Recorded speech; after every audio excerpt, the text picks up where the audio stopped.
Olá pessoal, a ideia do vídeo é explicar um pouco da dinâmica do mercado de crédito privado em 2024 e como a gente aqui na Paramid posicionou os fundos para navegar esse ano. E por fim, passar um pouco da nossa visão para 2025.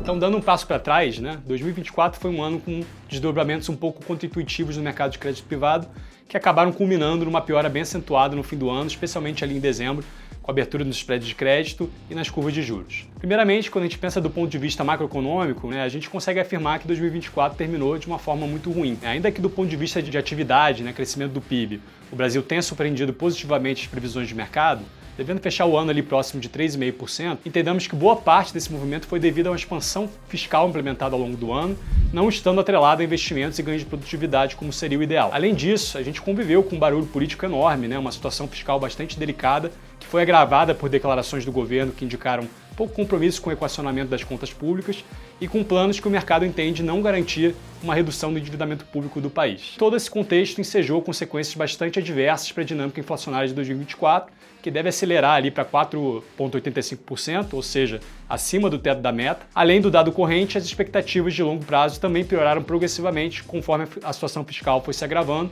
e hoje estão bastante distantes do centro da meta. Para lidar com essa adversidade, o Banco Central se viu obrigado a ir na contramão do que o mercado internacional está fazendo e reiniciou um ciclo de alta de juros, entregando altas consecutivas na Selic a partir de setembro e já sinalizando mais 200 pontos base de alta para as primeiras reuniões de 2025. A gente entende que isso se traduz em uma deterioração do risco de crédito das empresas, tanto do ponto de vista de aumento das despesas financeiras que esse ciclo de elevação de juros traz, especialmente para aquelas empresas mais alavancadas, como do ponto de vista de potencial redução de demanda por produtos e serviços quando a gente está falando daqueles setores cujos clientes dependem de crédito para consumir, como é o setor de varejo e imobiliário. Portanto, quando a gente pensa do ponto de vista de fundamentos, a expectativa seria de abertura dos spreads de crédito. Mas no fim das contas não foi isso que a gente viu, pelo menos não até o quarto trimestre de 2024. O que acabou acontecendo foi justamente o contrário. Os spreads foram fechando gradualmente até setembro, comprimindo um pouco mais de 60 bips, só revertendo a tendência a partir de outubro, especialmente dezembro, quando a gente teve uma abertura mais violenta. E por que isso aconteceu? A gente entende que foram dois aspectos, um técnico e outro regulatório. Do lado técnico, me refiro aqui a fluxo de oferta e demanda por crédito. 2024 foi um ano recorde de emissões no mercado de capitais, que certamente vai superar a marca de 600 bilhões, pelo dado mais atual da Anbima, que é de novembro. A gente já estava ali em 594 bilhões de emissões acumuladas no ano, e isso já supera com folga o recorde anterior que tinha sido 2022, quando 457 bilhões haviam sido emitidos. O outro lado da moeda é que a demanda por crédito privado ao longo do ano se manteve também muito forte. Quando a gente olha, por exemplo, a captação da indústria de fundos de crédito, que são os grandes compradores desses ativos do nosso mercado, nós vemos que a classe atraiu 316,4 bilhões de recursos líquidos, especialmente no primeiro semestre do ano. Isso é especialmente relevante quando a gente coloca em perspectiva com as demais classes de ativo, como os fundos de ações, que tiveram resgates líquidos de 10 bilhões no ano, e principalmente os multimercados, que sofreram resgates de 357 bilhões, segundo os dados da Anbima. Esse elevado volume de captação representa uma demanda muito grande por crédito que pressionou os spreads para baixo ao longo do ano. O aspecto regulatório foram as resoluções 5.118 e 5.119 do CMN no início do ano, que endureceram as regras para a emissão de CRI, CRA, LCI e LCA, que são títulos de crédito isentos que tradicionalmente competem pelos recursos investidores com os fundos de crédito. Boa parte dessa demanda acabou indo para os fundos de crédito, que também ajudou no movimento de compressão dos spreads que eu estou comentando. Obviamente, essa dicotomia entre fundamentos que pioraram ao longo do ano e o técnico indo na direção contrária tem um limite.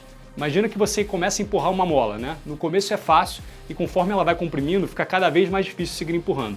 E uma hora não vai mais, e quando ela volta de uma forma muito violenta. E foi exatamente isso que a gente viu acontecer no fim do ano, especialmente em dezembro, quando os spreads abriram ali cerca de 52 bips, devolvendo toda a compressão de spread que a gente tinha visto ao longo do ano. Nas nossas cartas, a gente cita 3 grandes riscos que a gente vem monitorando desde o início do ano para tentar mapear o que seria um trigger para fazer com que os spreads de crédito voltassem a abrir. O primeiro deles é o de uma consistência de boa performance relativa das outras classes de ativo, como os fundos de ação e multimercados. Isso acabou sendo o menor dos riscos ao longo do ano, dado que tanto a Bolsa quanto os fundos de multimercado tiveram uma performance bem ruim em 2024. O Ibov, por exemplo, caiu 10,4% no ano e o IHFA, que é o benchmark da Anbima para a indústria de fundos multimercados, rendeu 5,76%, pouco mais da metade do CDI do ano, que foi de 10,83%. O segundo risco seria uma sequência de meses com performance abaixo do CDI nos fundos de crédito, especialmente aqueles que têm um prazo de resgate mais curto. Esse foi um fator que acabou se materializando no final do ano. Nos primeiros trimestres, a gente viu uma performance muito boa dos fundos da classe, especialmente porque os spreads estavam fechando e isso gera uma marcação mercado positiva nas carteiras.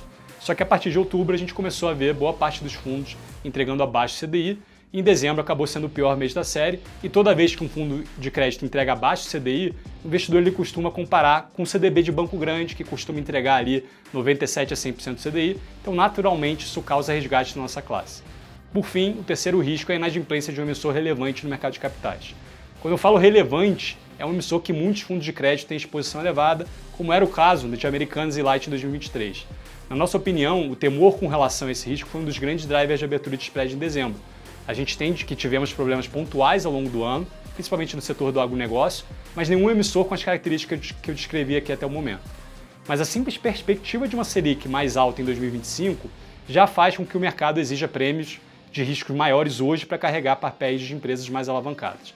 Então essa foi a dinâmica do mercado de crédito privado em 2024, na nossa visão, e a gente buscou navegá-lo aumentando bastante a posição de caixa dos nossos fundos, encurtando a duration das carteiras e sendo bastante conservador e seletivo nas alocações de crédito, evitando, por exemplo, empresas muito alavancadas, com necessidade de rolagem relevante no curto prazo, e evitando também empresas e setores mais cíclicos. A gente foi dando preferência nas alocações de crédito estruturado, que costuma ter uma volatilidade um pouco menor, e em geral tem mais flexibilidade para a inclusão de regras e cláusulas que protegem o investidor num cenário de piora da carteira de crédito. Por fim, para 2025, a gente ainda acredita que tem um espaço para abertura de spread, especialmente se os desafios fiscais aqui que eu comentei não apresentarem uma resolução satisfatória, mas que ela deve ser menos intensa do que o movimento que a gente viu em dezembro. Por isso, a gente segue com uma seletividade alta nas alocações e carregando uma posição de caixa acima da média, justamente para esperar as boas oportunidades para recompor a carteira de crédito. É isso, pessoal. Muito obrigado pela atenção e até a próxima.